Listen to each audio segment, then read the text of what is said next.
선장님, 찾았어요? 지구에서도 꿈의 방정식을 못 풀 것 같아. 도대체 뭐가 뭔지 모르겠어. 블랙홀 쌍성 충돌의 중력파를 이용해 보기도 했고 암흑 물질이 꿈의 원소라는 것도 알아냈는데 도대체 뭐가 뭔지 모르겠어. 그럴 줄 알았어. 꿈의 방정식을 풀지 못하면 이제 우주는 소멸되는 건가요? 지구가 마지막이잖아. 우리 내일까지밖에 시간 없어요. 내일? 그럼 뭐라도 해봐야 되는 거 아니야? 뭐라? 좀 조용히 좀 해봐. 선장님, 이대로 포기할 순 없잖아요. 분명히 해결할 수 있는 사람이 있을 거예요. 지구에선 기대할 게 없어. 지구에서 제일 똑똑하다는 뉴턴이나 아인슈타인도 풀지 못했어. 멍청한 지구인들. 이젠 지구도 우주도 다 끝이야. 우리 내일까지밖에 시간 없어요. 조르주 파르시의 파톤 밀도의 양자생 역학 그 방정식을 이용해봐요. 그래 조르죠 그 양반 그 양. 가만히 있어봐. 그래요. 마지막으로 뭐라도 좀 해봐요. 예?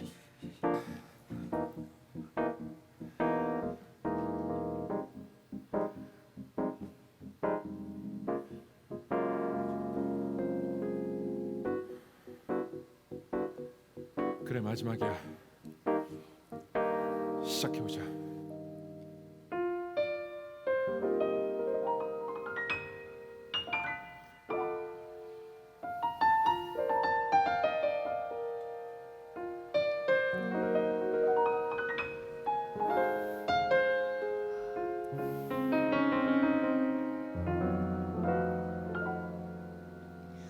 I have a dream, a song to sing, to help me cope with anything.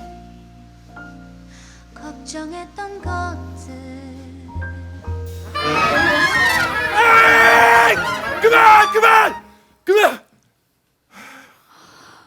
그만. 이제 다 끝이야. 뭐가 끝이야? 이씨. 방정식이 완성돼야만 완전한 음악이 온 우주로 퍼져나갈 수 있을 텐데. 죽을 준비나 해.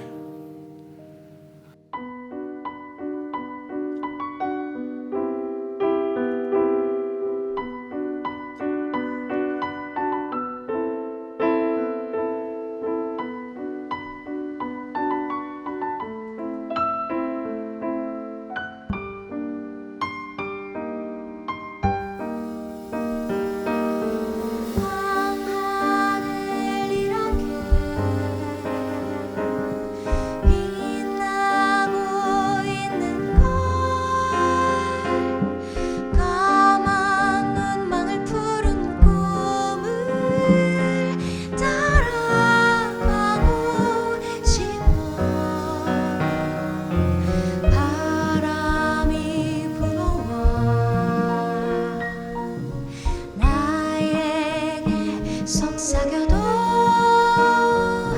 나는 너를 붙잡을 수 없어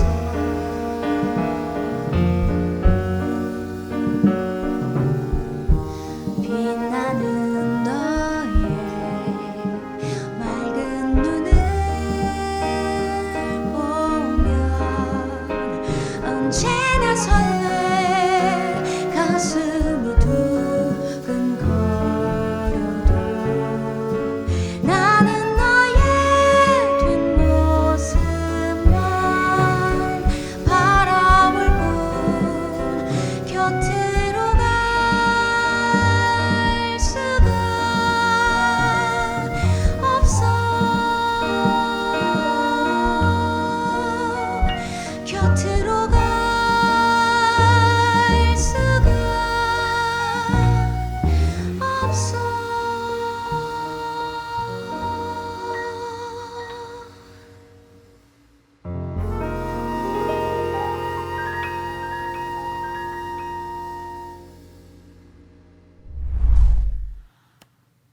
저기 제가 유튜브에서 본 적이 있는데 혹시 그분이 해결할 수 있지 않을까요? 나도 봤어. 그 맥독이랑 같이 나온 거. 그 사람 찾기 어렵지 않은데? 그래? 그 사람 한번 불러볼까요? 네, 그래요. 그분이라면 꿈의 방정식에 무엇이 부족한지 알 수도 있어요. 결국 소용없어. 시간의 본질에 대해서 이해를 해야 되는데 온 우주인이 풀지 못한 걸 어떻게 풀어? 아이, 그래도 마지막이라고 생각하고 뭐라도 해봐요. 양자 스마트폰으로 연락해 보면 되겠네. 그래.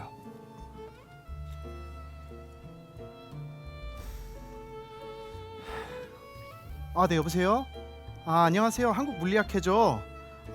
우리는 우주를 구하기 위해서 꿈의 방정식을 풀려고 하는데요. 저희를 좀 도와주실 수 있나 해가지고. 그분 맞아요? 놔준대? 김상욱 물리학 박사? 이미 오신다는데? 누군지 몰라도 소용이 없다니까. 박사님! 저희 좀 도와주세요!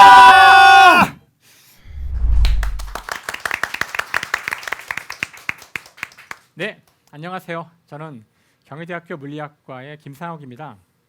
꿈의 방정식을 풀기 위해서는 아마도 시간의 본질에 대해서 알지 않으면 않을 것 같아요. 그래서 오늘 저는 시간이란 무엇인가에 대해서 이야기를 해보려고 합니다. 사실 시간이 무엇인지에 대해서는 인류의 역사만큼이나 많은 질문과 그 답이 있었습니다. 현재 여기 보시는 이 스톤헨지라고 알려진 아주 유명한 그 유물인데요. 물론 이 유물의 정확한 목적과 정체가 무엇인지를 모든 학자들이 합의하고 있는 건 아니지만 아마도 천문 관측 기구였을 거라는 것이 가장 그럴듯한 현재의 이론이에요. 사실 이 당시 살았던 즉 우리 인류의 조상이라고 할 수 있을 텐데요. 이제 그 인류의 조상들은 시간에 대해서 지금 우리의 생각과는 굉장히 다른 관념을 가지고 있었다고 알려져 있습니다. 그래서 여기 책에도 잘 나와 있지만 영원 회귀의 신화라는 엘리아드의 유명한 책인데요. 여기 보시면 그 옛날 사람들은 아주 옛날 사람들은 문명이 있기 전의 사람들이죠. 사람들은 그 시간이란 것이 아침에 눈을 뜨면 시작되고 눈을 감으면 끝나는 이런 시간관념도 있었고 새해가 시작될 때 지금으로 얘기하자면 설날 같은 때 1년의 시간을 시작하게 만들고 그러기 위해 제사를 지내야 되고요. 1년이 끝나면 시간을 다시 멈추게 하고 이런 식의 시간관념들이 있었다고 해요. 사실 조선시대만 해도 지금과 같이 등간격으로 시간이 돼 있지 않았어요. 해가 떠 있거나 또는 밤인 곳을 8등분이나 7등분으로 나눠서 그걸 1시간 또는 1각의 시간으로 삼았습니다. 그러니까 상당히 가변적인 시간을 썼다는 뜻인데요. 사실 이 시간이라는 개념은 기본적으로 천체에서 온 겁니다. 천체의 운동을 보면 무언가 반복되는 하루가 반복되고 한 달이 반복되고 1년이 반복되는 일들이 있잖아요. 거기서 온 것인데 사실 하늘을 본다는 것은 우리 역사에도 그렇지만 왕이 해야 될 가장 중요한 일이었습니다. 지금 우리에게는 그 하늘이라 그러면은 그 기상현상이 이루어지고 있는 하늘과 별이 있는 하늘은 다른 하늘이잖아요. 하지만 이 당시 천이라고 하는 것은 우리 인간과 이 땅 위에 있는 모든 것을 가리키는 것이었고 그것들은 서로 다 연결이 되어 있다고 생각을 했어요.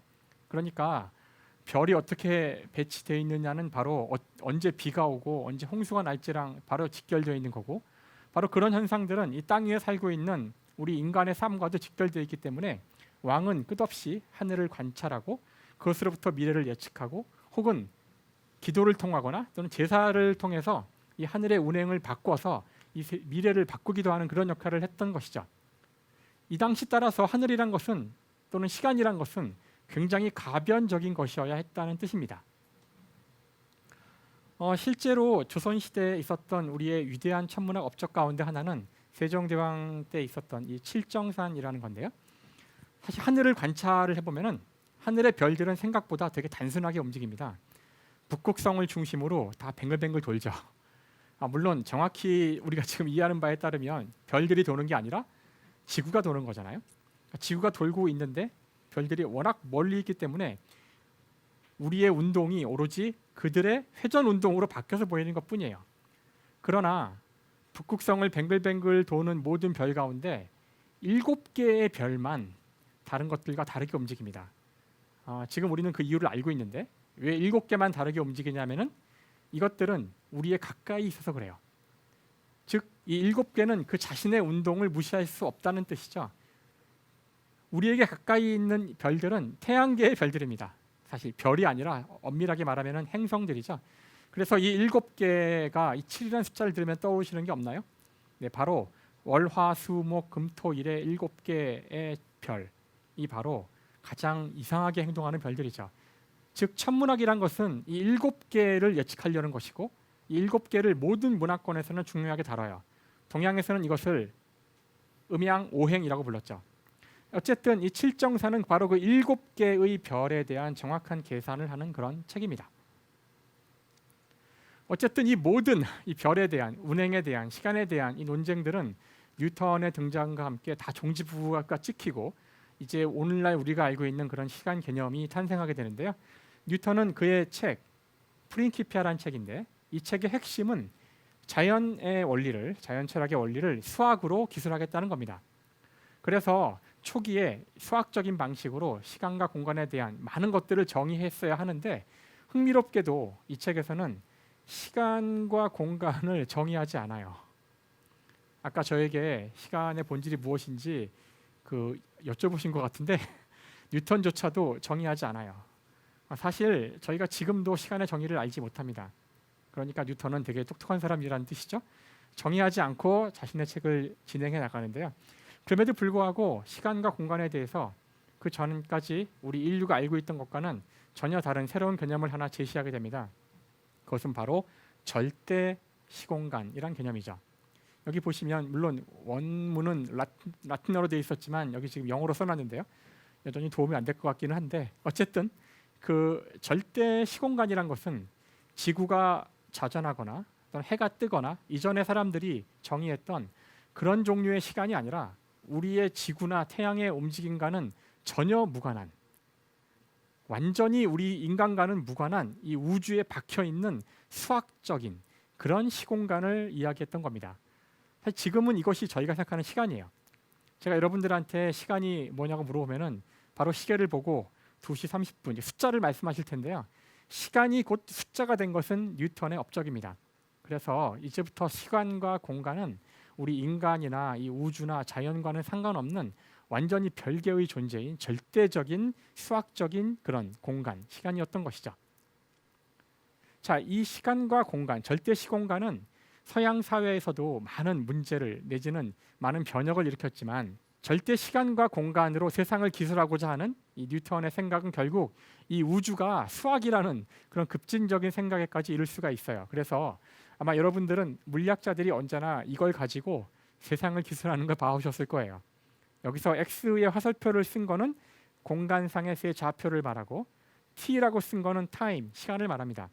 그래서 언제나 물리학자들은 이제부터 시공간, 시간과 공간상에서 일어나는 운동들, 물체의 운동들을 기술하는 것으로 이 모든 것을 설명하려는 그런 이것들은 다 수학이에요. 그래서 우리가 수학을 고등학교 때 열심히 배우는 것이고 물리의 언어가 수학인 것이죠. 이제 세상에서 움직이는 것들은 다 수학화할 수 있다는 뜻입니다. 바로 이것이 수학으로 쓰여진 물리 법칙이고 물론 얼핏 보면은 그냥 영어 문자로 돼 있어서 수학 같아 보이지 않지만 이것들은 엄밀하게는 다 수학적 공식들이죠. 그래서 F는 ma가 뉴턴이 발견한 우주를 운행하고 있는 모든 물체를 기술하는 수학 법칙입니다. 엄밀하게 쓰면 많은 분들이 싫어하실 것 같아서 보여는 드릴 텐데 그래서 F는 ma에서 a는 사실 속도의 시간 미분이죠. 다음에 속도는 위치의 시간 미분이고 바로 이것이 전 세계 모든 고등학생들 또는 대학생들이 그 미분과 적분을 배워야 되는 이유입니다. 그래서 이제 세상은 수학으로 기술되고 정확히 말하면 그 수학은 미분과 적분인 것이죠. 사실 이런 생각이 서양에만 큰 충격을 준 것이 아니라 우리나라에는 되게 뒤늦게 전해졌는데요. 여기 보시는 것처럼 1883년에 창간된 한성순보에서 굉장히 많은 천문학적 지식들을 알려주게 됩니다. 물론 일부 철학자들은 이런 새로운 천문학을 알고 있었지만 일반 시민들이 알게 되는 것은 이때쯤이었고요. 안타까운 거는 한성순보는 그 친일파에 가까운 그런 신문이었어요. 근데 하지만 어쨌든 이 신문을 통해서 우리나라 그 국민들은 천문학에 대한 세상이 수학적으로 작동되는 그런 것이라는 기계라는 것을 알게 되고, 사실 이것은 그 당시에 우리나라 사회에 큰 충격이었던 것이 더 이상 왕이 필요 없어진 겁니다. 더 이상 왕이 하늘을 향해서 제사를 지낼 필요도 없는 거고요. 하늘을 볼 필요도 없어요. 하늘에서 움직이는 것들은 다 F는 ma에 따라 움직이는 수학적인 결과물일 뿐이죠. 이제 인간과 하늘이 분리가 됐다는 뜻입니다. 그래서 이 단순한 천문학적 지식인 것 같지만 천문학은 언제나 사실 최근 이전까지죠. 근대 이전에 많은 문명권에서는 인간의 삶과 직결되었다고 믿었기 때문에 굉장한 충격이었을 거예요. 어찌됐든 이 뉴턴이 만든 절대 시공간, 지금까지 우리의 이야기를 정리해 보면 그냥 시간은 숫자인 것이죠. 하지만 시간과 공간이 절대적이지 않다는 아이디어가 20세기 초에 나오게 됩니다. 바로 여러분들 모두가 알고 계시는 바로 천재 물리학자 아인슈타인의 이론이죠. 그래서 1905년 아인슈타인은 특수 상대성 이론이라 불리우는 시간과 공간에 대한 완전히 새로운 제안을 하게 됩니다. 이 제안에 들어있는 가장 중요한 가정이 하나 있는데, 그 가정을 제가 지금부터 아무리 빨리 설명해도 납득이 안 될 내용이기 때문에 제가 스케치만 해볼 텐데요. 이 가정의 핵심은 물론 처음엔 가정이었지만 지금은 가정이 아니라 그냥 일종의 법칙이 돼버린 건데요. 빛을 관측하는 관측자에 상관없이 언제나 속도가 일정하다는 법칙입니다. 이상한 법칙이죠. 여러분이 친구와 걸으면서 이야기를 하면은 친구는 여러분 옆에 언제나 있습니다. 움직이고 있지만. 왜냐하면 나도 움직이기 때문이죠. 즉 상대적인 속도, 상대적인 운동이 그 상대방의 속도를 결정하게 되는데요. 빛의 경우는 그렇지 않다는 겁니다. 정지한 사람이 봐도 빛의 속도고 움직이는 사람이 봐도 빛의 속도로 움직인다는 것이죠. 사실 왜 그래야 되는지를 이해하기는 쉽지 않아서 아인슈타인이 자신의 책에 그 이유를 써놓았는데요. 당시 이론에 따르면 빛은 이런 파동입니다. 전자기파라고 불리우는 파동인데, 만약 우리가 빛과 똑같은 속도로 움직이면서 이 파동을 보면 어떻게 보일까 하는 것이 아인슈타인의 질문이었고요. 빛과 똑같은 속도로 움직인다면 아까 제가 함께 걸었던 친구와 마찬가지로 제가 보기에 친구는 정지해 있는 것처럼 보이겠죠? 마찬가지로 빛도 정지해 있는 것처럼 이 두 번째 그림과 같이 보일 겁니다. 근데 문제는 뭐냐면은 빛이 이런 식으로 존재할 수가 없다는 것이 바로 빛을 기술하는 맥스웰 방정식의 결론입니다. 이런 식으로 빛이 존재하면 무조건 움직여야만 된다는 귀결이 나와서 자체 모순이 생기는 거죠. 그래서 전자기하학이 맞다면 아인슈타인의 결론은 빛은 속도가 일정해야 한다는 것이고, 그게 우리의 직관과 다르기 때문에 뭔가 뜯어 고쳐야 할 것이 있는데, 뜯어 고쳐야 할 것은 바로 물리 법칙 그 자체였다는 겁니다. 즉 뉴턴의 법칙을 완전히 뜯어 고쳐야 했다는 것이죠. 그 아인슈타인이 생각한 시간을 말씀드릴게요. 이제 우리가 가장 중요한 질문이 시간이니까, 아인슈타인이 생각한 시간은 물론 숫자이긴 한데 조금 다른 종류의 숫자예요. 즉 시간이란 것은 여러분이 측정할 수 있어야 하는 대상인데요. 모든 물리량들은 측정할 수 있어야 하는데, 시간을 측정하거나 거리를 측정하거나 운동을 측정한다는 것을 아주 기계적으로 정의를 해본 것이죠. 자, 여기 공간상에 시계들이 있습니다. 왜 이런 짓을 하냐면은 이제는 내가 가지고 있는 시계가 옳은지 그른지조차도 의심해야 되는 상황이란 뜻이에요. 정말로 올바른 시간이 무엇인지를 알아보기 위해서 내가 믿을 수 있는 시간은 내 앞에 있는 정지에 있는 시계를 믿을 수 있다고 생각하는 거죠. 이건 못 믿으면은 시간은 잴 수 없겠죠. 내가 믿지 못하는 거는 움직이고 있는 다른 사람들의 시계예요. 그게 나랑 같을지는 아직 몰라요. 하지만 분명한 사실은 내가 갖고 있는 내 앞에 있는 시계는 내가 믿을 수 있어야 하지 않을까요? 이것조차 못 믿으면 시간은 정의할 수 없겠죠. 그래서 전 공간에 시계를 뿌립니다. 그러면 각 지점의 사람들은 자기 앞에 시계를 다 보고 믿을 수 있어요. 자, 이 상황에서 물체가 움직인다면 저쪽 한 점에서 출발을 하여 이렇게 움직일 텐데, 이때 출발점에서 시계를 읽어요. 어떤 눈금이 나오겠죠. 이 사람은 자기 위치에서 시계를 봤기 때문에 이거는 정당한 시간입니다. 물체의 운동이 끝났을 때 시간을 읽어야 되는데 그때는 처음에 시계를 사용하면 안 되겠죠. 물체가 도착한 지점에 시계를 읽어야 돼요. 그래서 이쪽에서 시계를 읽었더니 또 다른 시간이 나왔죠. 이 두 시간, 이 두 시계의 눈금의 차를 시간이라고 하자는 겁니다. 여러분 생각에는 내가 알고 있는 그 일반적인 시간과 뭐가 다른가 싶겠지만, 이렇게 하고서 이제 면밀히 저희가 빛의 속도가 관측자에 상관없다는 것을 염두에 두면서 시간을 추적해 보면은 아주 괴상망측한 결과가 나오게 되죠. 자, 그걸 설명하기 위해서 정지한 사람과 움직인 사람의 시간이 똑같이 가는지 다르게 가는지를 알아보려고 해요. 여기 정지한 사람과 움직이는 사람 두 사람이 있죠. A는 움직이는 차 위에 있고 B는 정지한 땅바닥에 있습니다. 시간을 재기 위해서 반드시 두 개의 사건이 필요해요. 사건 1이 생길 때 시계가 가기 시작해서 사건 2가 생겼을 때 시계를 멈추는 거죠. 그래서 언제나 두 개의 사건이 필요하고 이 두 개의 사건은 같은 지점에서 일어나야 됩니다. 그래야지만 그 시계를 믿을 수 있겠죠. 여기서는 두 개의 사건이 뭐냐면은 이 차에 탄 사람이 봤을 때 땅바닥에서 빛이 출발하는 게 첫 번째 사건이고 그 빛이 출발하여 거울에 맞고 다시 돌아올 텐데요. 돌아와서 처음 위치로 돌아온 그 순간이 두 번째 사건이에요. 이 두 사건 사이에 시계의 눈금을 읽어서 시간을 재겠다는 거죠. 그러면 뭔가 시간이 나올 거예요. 사실 빛의 속도를 알고 있기 때문에 거리도 알고 있기 때문에 거리를 속도로 나누면 시간이 나옵니다. 시간을 금방 구할 수가 있어요. 문제는 뭐냐면은 바로 요 사건, 요 시간을 재는 사건을 정지한 사람이 봤을 때에는 어떻게 보일까를 물어보는 거죠. 자, 정지한 사람도 역시 정당한 방법으로 시간을 재야 됩니다. 정당한 방법이란 것은 빛이 출발하는 사건이 있던 그 지점에서의 시계에서 눈금을 읽고 빛이 땅에 도달했을 때 그 지점에 있는 시계로 눈금을 읽어야 되는 거죠. 자, 이 시간이 처음과 같다는 보장은 없는데 이것이 바로 정지한 사람이 봤을 때의 움직이는 사람이 아까 시간을 쟀던 그 사건이 어떻게 보이는지를 보여주는 거죠. 자, 정지한 사람이 볼 때는 차가 움직이고 있기 때문에 빛이 아래 위로 움직이는 사건이 사선으로 움직인 것처럼 보여야만 됩니다. 이렇게 하지 않으면 정합적으로 이 사건이 출발한 빛이 처음 위치로 돌아올 수가 없겠죠. 차가 움직였기 때문에. 자, 이제 여러분은 여기서 금방 무엇을 알 수 있냐면은 빛의 속도는 관측자에 상관없이 같기 때문에 이 경우 역시 시간을 재기 위해서는 길이만 알면 됩니다. 즉 길이를 속도로 나눈 것이 시간이겠죠. 그러면 여러분이 금방 무엇을 알 수 있냐면은 정지한 사람이 잰 길이는 움직이는 사람이 잰 길이보다 깁니다. 당연히 이 길이보다 이 길이가 길잖아요. 답이 나왔죠? 움직이는 사람의 시간은 느리게 간다는 뜻입니다.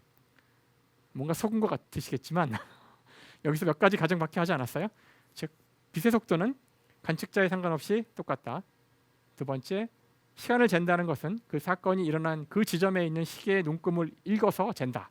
이 두 가지만 우리가 이용한다면은 움직이는 사람은 정지한 사람과 다른 시간을 느낀다는 사실을 알 수 있습니다.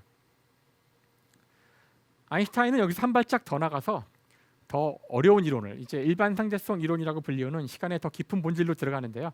저에게 주어진 이 짧은 시간 동안 일반 상대성 이론까지 설명할 수는 없을 것 같고요. 여기서는 이제 그 질량이 있는 물체 또는 질량이 있으면 중력이 있는데요. 중력이 있는 곳에서는 역시 시간이 또 느리게 간다는 그런 결론이 얻어지게 됩니다. 그래서 사실 우리가 알고 있는 중력이라는 것이 물체가 다른 물체를 당기는 어떤 힘의 일종인데요. 이런 아인슈타인의 일반 상대성 이론을 알고 나면은 이제 사실 중력이라는 것은 이 시간과 공간이 휘어 있는 기하학으로 환원된다는 사실을 알 수 있어요. 그래서 여러분이 이것으로부터 이 휘어진 공간이 지나치게 휘었을 때에는 어떤 물체도 빠져나올 수 없는 블랙홀이 있다는 것도 알 수 있고, 이와 같이 시간과 공간 자체가 어떤 운동을 한다는 사실을 알 수 있기 때문에 시간조차 탄생할 수 있다는 사실을 우리가 알고 있어요. 그래서 이 우주에는 시간의 시작점이 있고 그 시작점을 빅뱅이라고 불리우는데 그 빅뱅이 바로 여러분이 찾고 있는 꿈의 방정식의 중요한 부분이 될 일반 상대성 이론의 장방정식의 귀결입니다.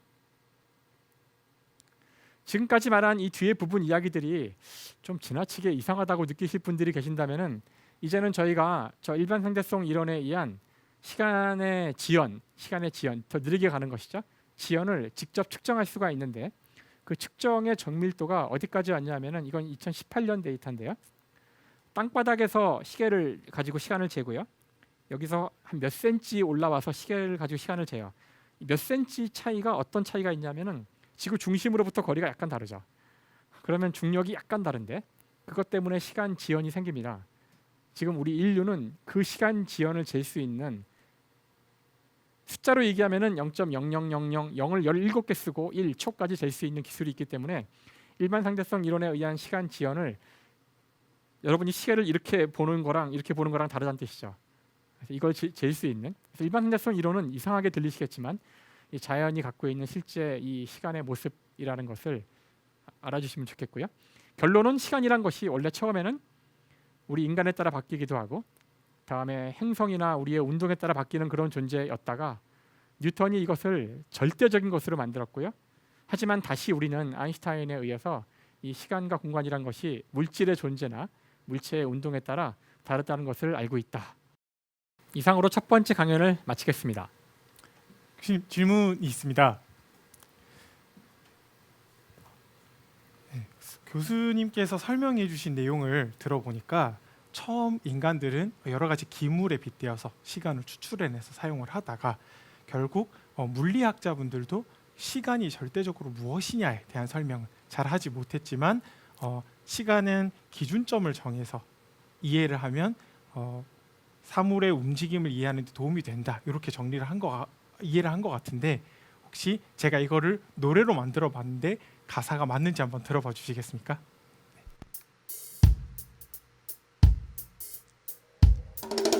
내가 태어날 때부터 나도 모르게 타고 있던 시간이라는 배 위에 그 물결을 생각하면 생각하려 할수록 집중하면 할수록 난 멀미가 날 것 같아 가끔 멍하게 멈춰서 좀 쉬고도 싶은데 시간은 저만치 먼저 지 혼자 달려가고 왜 무고한 사람에게 자꾸 나이는 먹이는데 이제 1년은 장난같이 흘러 time by time by time 시간도 시간 나름이래 어떤 기준에 맞춰 살아야 할까는 time by time by time 시간이 지나면 알게 될까 시간이 무언지 time by time. 자, 멋진 음악을 들으셨는데요. 그 가사를 들어보니까 시간이 흐른다는 그런 이야기가 나오더라고요. 시간이 흐른다는 그 표현에 들어있는 중요한 뜻은 시간이 한 방향으로 간다는 것이죠. 저희가 조금 전에 그 시간의 본질에 대해서 한번 살펴봤는데 이번에는 시간은 왜 한 방향으로 흐르는가라는 그 어려울 것 같지만 오히려 답을 갖고 있는 그 문제에 대해서 생각을 해보려고 합니다. 이걸 좀 재밌게 표현해 보자면 우리는 왜 내일을 기억할 수 없을까라고 이야기할 수도 있을 것 같아요. 자, 시간의 방향이 있다는 것은 오래전부터 잘 알려져 있습니다. 물론 여러분이 그냥 자동으로 알고 있죠. 우리는 어제로 갈 수 없지만 미래는 현재 와 있지 않지만 미래로 갈 거란 걸 알고 있는데요. 이거는 시간이 마치 흐르는 것 같은 한 방향을 갖고 있는 것 같다는 거예요.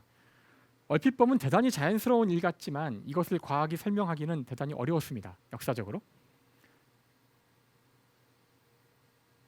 자, 왜냐하면은 앞에서 저희가 F는 ma라는 뉴턴의 운동 법칙, 즉 이 우주의 운동을 수학으로 헌원한 법칙을 살펴봤는데요. 그걸 다시 쓴 거예요. 다시 쓴 이유는 이거를 자세히 보면은 이 법칙은 사실 시간에 대한 방향을 갖고 있지 않다는 걸 말씀드리려고 그래요. 이 두 개의 식은 따로따로 되어 있지만 여기 속도 V가 공통이기 때문에 하나로 합칠 수가 있어요.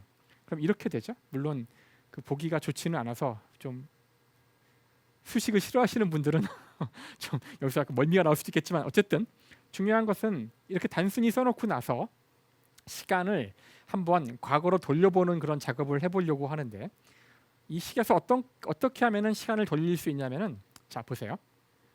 시간은 과거에서 현재를 통해 미래로 흘러갑니다.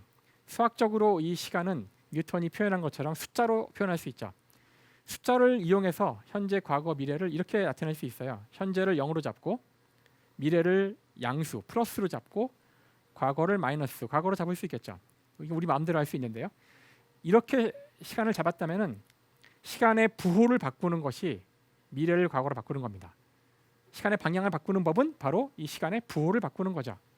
자, 그래서 조금 전에 저희가 보았던 그 식을 다시 본다면 여기서 시간의 부호를 바꾼다는 얘기는 t 대신 마이너스 t를 넣는다는 거예요. 그러니까 이렇게 하는 거죠. 얼핏 복잡해 보이지만 어차피 부호는 다 앞으로 나오기 때문에 여러분이 고등학교 때 배웠던, 이건 고등학교도 아니고 중학교 때 배웠던 수학을 돌이켜 보시면 마이너스 곱하기 마이너스는 플러스잖아요. 그래서 이 식은 처음 식과 똑같다는 걸 알 수가 있어요. 굉장히 단순한 수학적 계산이지만 뉴턴 법칙에는 시간의 방향이 없다는 거예요. 즉 어떤 물체가 이렇게 돌고 있다면 이걸 거꾸로 돌려도 사실 사람들은 잘 모른다는 뜻입니다.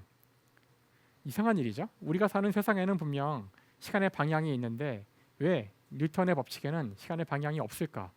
그럼 시간의 방향은 어떻게 나타나는 것인가 하는 것이 뉴턴 이후로 아주 오랫동안 중요한 물리학적 문제 중에 하나였습니다. 즉 운동 법칙에는 시간의 방향성이 없다는 것이죠.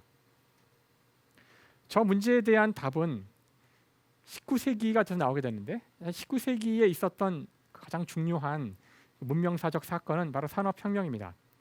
산업혁명이란 것은 이와 같이 증기기관을 이용하여 동력을 이용하여 인간이 기계를 움직일 수 있는 그런 기계들을 만들게 된 것인데요. 물리학적으로는 이 산업혁명의 증기기관이란 것은 연력학입니다. 연력학. 이걸 다루는 학문이 연력학이죠. 연력학에 중요한 법칙들이 있는데 이 연력학의 법칙을 탐구하는 과정에서 시간에 대한 방향에 대한 놀라운 단서를 얻게 되죠. 연력학에는 법칙이 크게 두 가지가 있는데요. 하나는 제1법칙.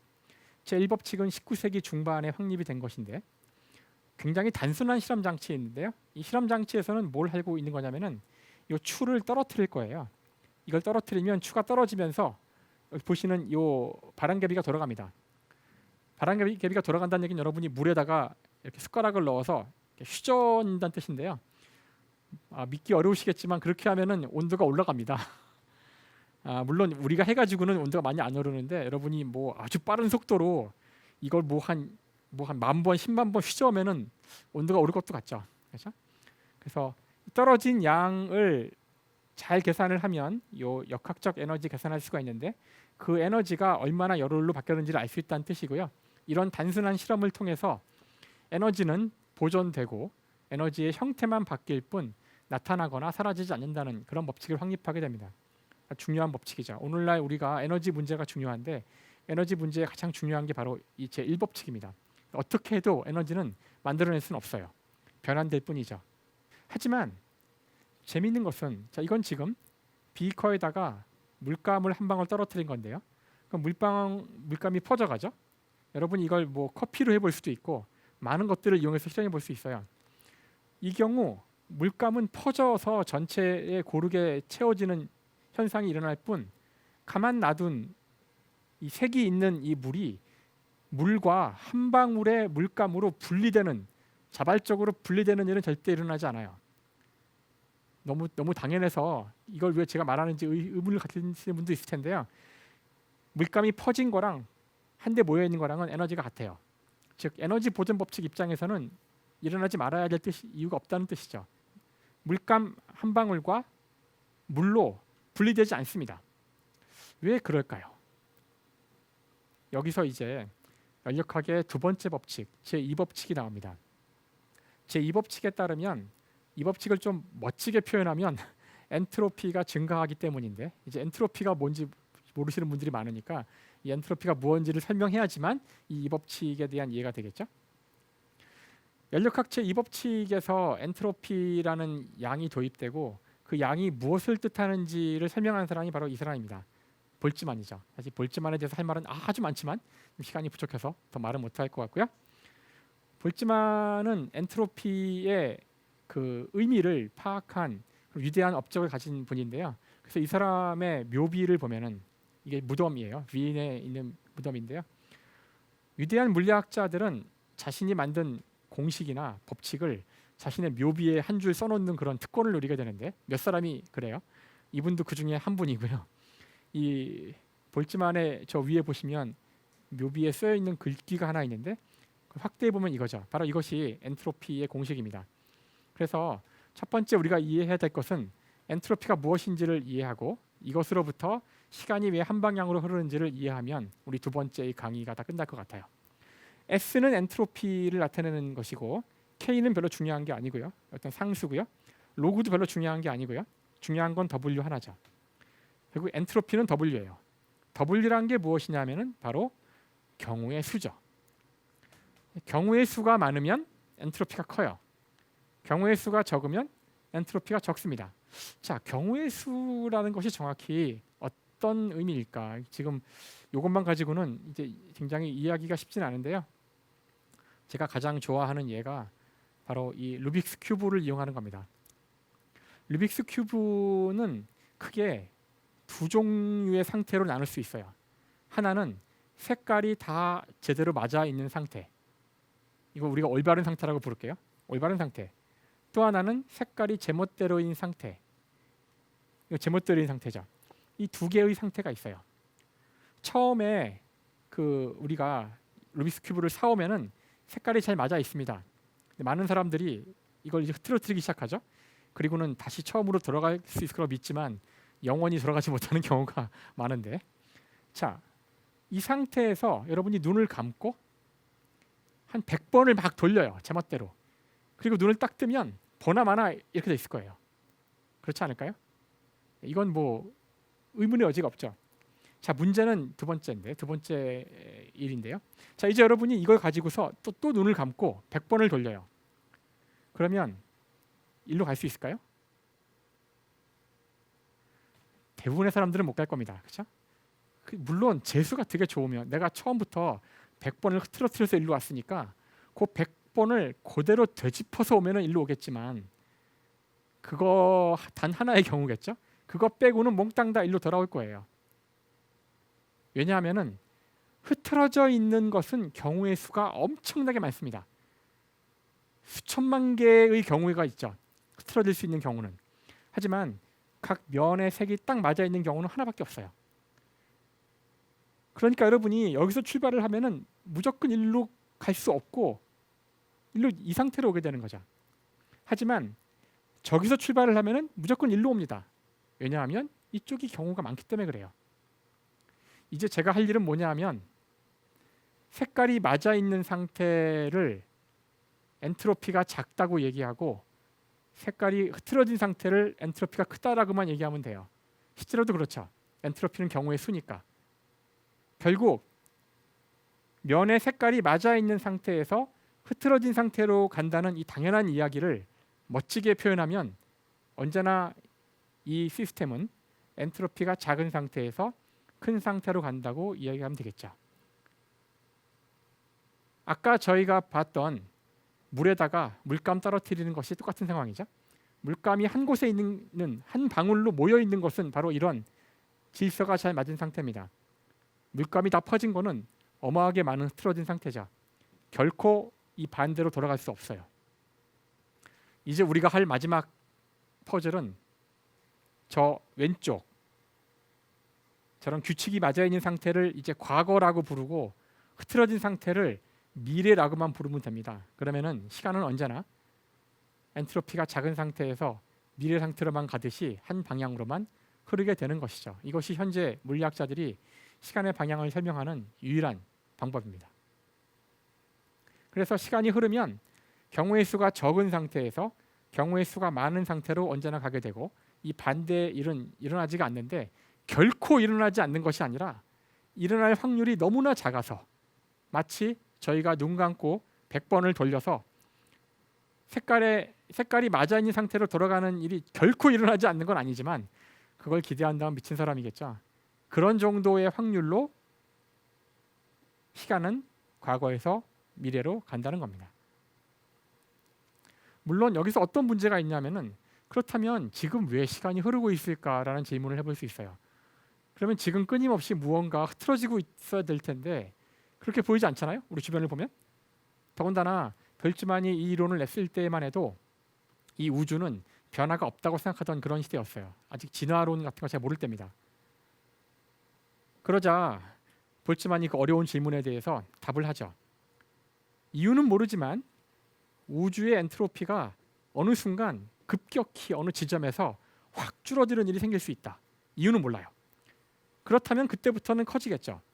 바로 이 지구가 지금 이 순간 그런 상태에 있는 것뿐이다 라는 말도 안 되는 답을 당시 사람들이 되게 싫어했는데, 더군다나 볼츠만에 대한 주된 공격은 그러면 시간이 미래로 흐른다는 것이 확률적으로 그렇다는 건데 그럼 네 법칙은 절대로 오를 수가 없다. 확률적으로 옳은 거 아니냐. 어떻게 그런 게 법칙이야. 이제 이런 반론에 직면하게 되어서 당대에는 인정받지 못했던 이론입니다. 지금 우리가 갖고 있는 왜 시간이 지금 현재 흐르고 있는지에 대한 답은 역시나 이유는 모르지만 볼츠만과 비슷해요. 이유는 모르지만 이 우주가 아주 먼 옛날 굉장히 엔트로피가 작은 상태에서 시작했어요. 이유는 몰라요. 엔트로피가 가장 작은 상태란 것은 모든 것이 하나의 경우일 수만 있는 전 우주가 한 점에 있는 상태죠. 우리가 이것을 빅뱅이라고 불러요. 이유는 모르지만 우주가 빅뱅에서 출발했다면 그리고 팽창하고 있다면 엔트로피는 커지고 있는 것이고 현재 시간이 흐르는 이유는 빅뱅이 있었다는 증거가 되는 것이죠. 그래서 사실 이 엔트로피에 대한 이야기는 빅뱅과는 전혀 상관이 없는 것이지만 지금 시간이 흐르고 있기 때문에 과거에는 엔트로피가 작았어야 된다는 당연한 귀결에 이르게 되고요. 그걸 계속 과거로 가면은 엔트로피가 제로인 상태, 그런 점인 상태가 있어야 된다는 논리적 귀결을 줍니다. 그것이 바로 빅뱅이죠. 마지막 질문은, 즉 우주의 시간은 빅뱅 이후로 계속 팽창하면서 엔트로피가 증가하고 있기 때문에 시간이 흐르는 거예요.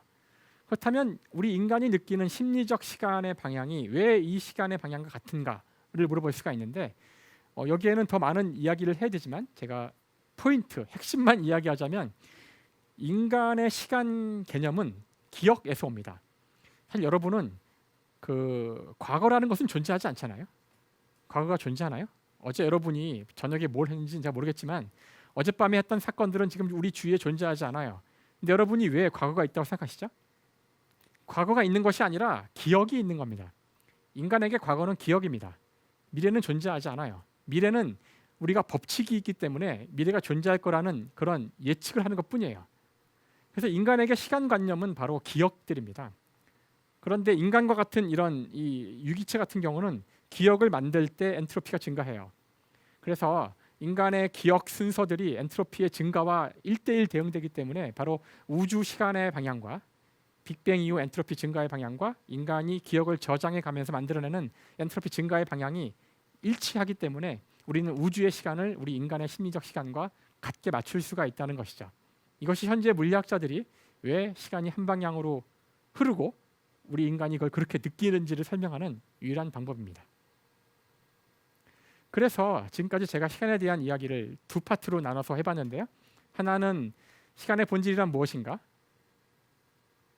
본질을 제가 답하진 않았어요. 시간의 여러 특성들을 이야기했고, 두 번째 파트는 왜 시간은 한 방향으로 흐르는가? 그렇다면은 그래서 시간이란 무엇인가라고 물어보실 수 있을 텐데 안타깝게도 여전히 답을 알지는 못해요. 하지만 꿈의 방정식을 찾으시는 분들이 이 시간에 대해서 현재 우리 인류가 알고 있는 이 내용을 잘 이해하신다면은 한 발짝 더 나가서 꿈의 방정식을 찾을 수도 있지 않을까? 이런 기대를 해봅니다. 시간을 여행하던 푸른 행성이 우주를 여행하며 마주친 풍경은 눈부신 햇살 은은한 노을 푸른 별빛이 번지는 참 아름다운 여정이죠. 하늘을 올려보던 그 호기심들이 부족함을 인정하는 용기를 머금고 무한한 공간 시간의 촉감 작은 존재 틈 속 물결들 그 속삭임을 듣게 됐죠.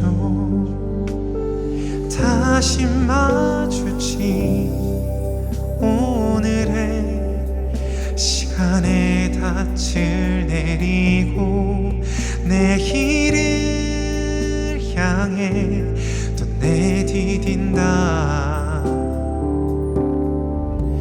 I dream, I dream, I dream with every breath. I dream, I dream until my one last breath. 꿈을 꾸기에 이건 표류가 아닌 아름다운 여정이죠. 돌보지 않는 꿈은 식어가는 거라고. 시간에 마모되어 흩어지지 않도록 우리가 그린 궤적의 끝에 모두 모은 조각이 온 우주를 비춰주기를. I dream, I dream, I dream with every breath. I dream, I dream until my one last breath. 꿈을 꾸기에 우린 표류가 아닌 아름다운 여정이죠.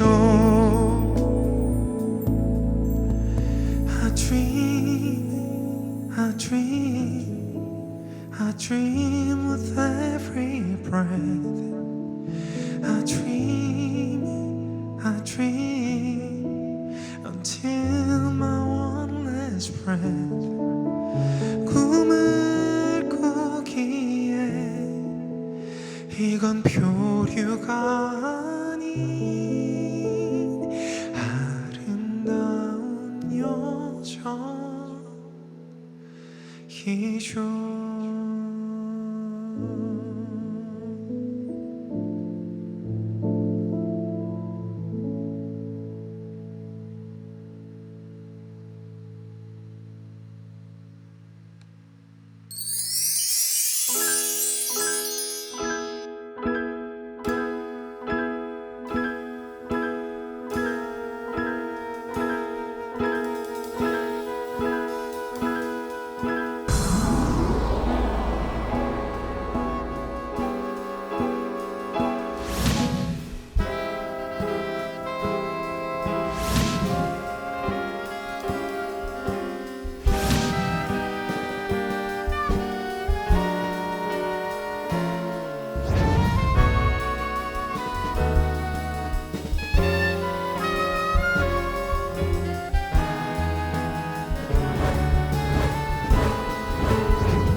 (52년에) 실한 생활하고 있는 부산 서울대학교에서 물리학회가 출발한 거 아니에요?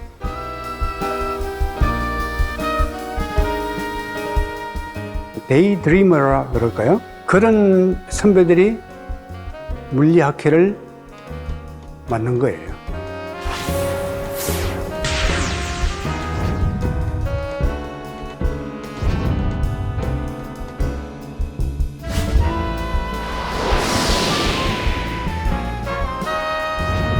우리나라 과학 발전에 획기적인 도움을 가져다줄 원자로가 7월 5일 인천항에 양육 도입되었습니다. 지난 가을 원자력원의 발족으로 원자과학의 연구가 본격화됨에 따라서 미국으로부터 가져온 이 원자로는 24,000파운드의 중량을 가진 툴형의 것으로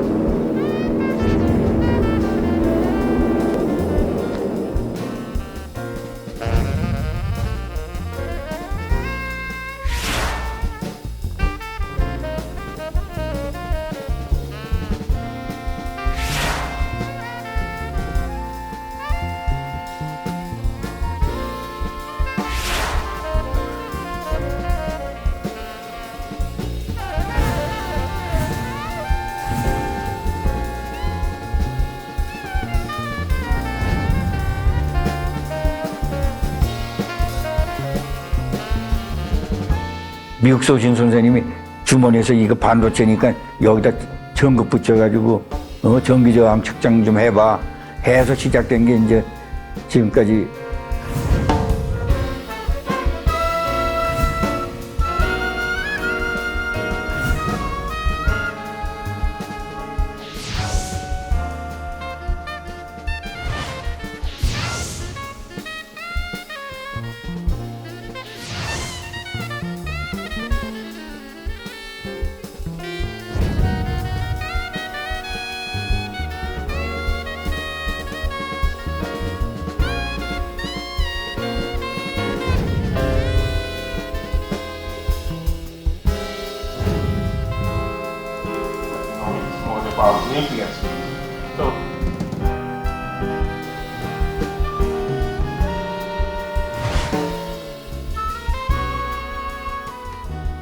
국내 과학기술 수준이 이렇게 바닥에서 조금 더 올라올까 말까 그러는데 포항 가속기 연구소 만드는 바람에 영어로 하면 퀀텀 점프를 하는 거예요.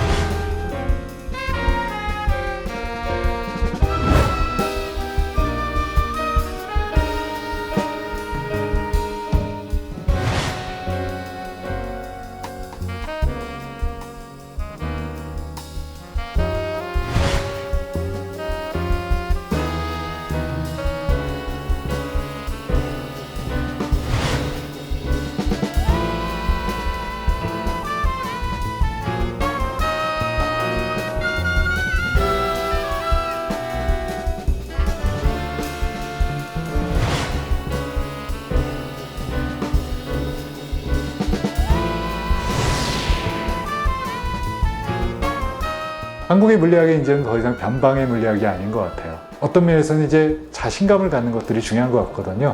아마도 이차원 물질을 가지고 과거 실리콘의 셔클리처럼 우리나라도 그런 거 만들 수 있지 않을까요? K-드라마나 K-팝처럼 K-물리가 있는 그런 한국물리학회가 되기를 바라겠습니다. 이제 우리나라 그 물리학계에 국제사회에 나서 경쟁할 수 있는 젊고 유능한 그런 학자들이 굉장히 많이 생겼어요. 그런 게 우리의 힘이 아닌가 이렇게 생각합니다.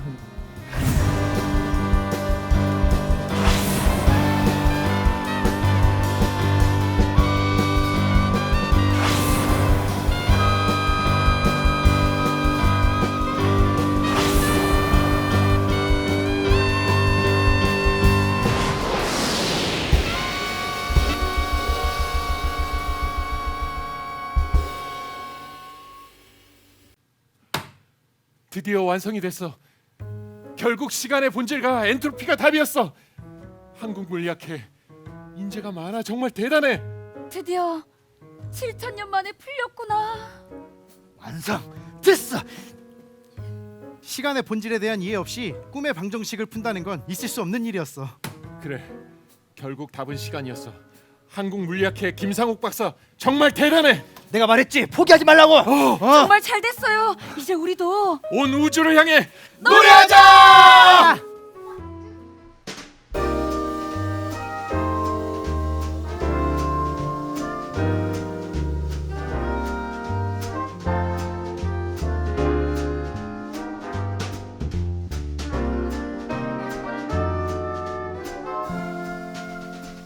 I have a dream, a song to sing, to have a part with anything. 걱정했던 것들 이제 끝나고 하늘을 향해서 나갈 수 있어. 소중한 나의 꿈 하늘 높이 오를 수 있어. 꿈의 방정식과 함께 할 수 있는 모든 것. We have a dream, we have a dream, we have a dream, we have a dream. 진심으로 감사드립니다. 자, 출연진을 소개하겠습니다. 아이엠어든 예술단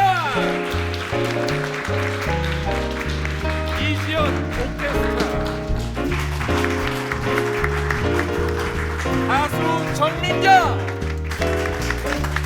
자, 싱어송라이터 진영. 자, 오늘의 주인공 김상욱 박사님.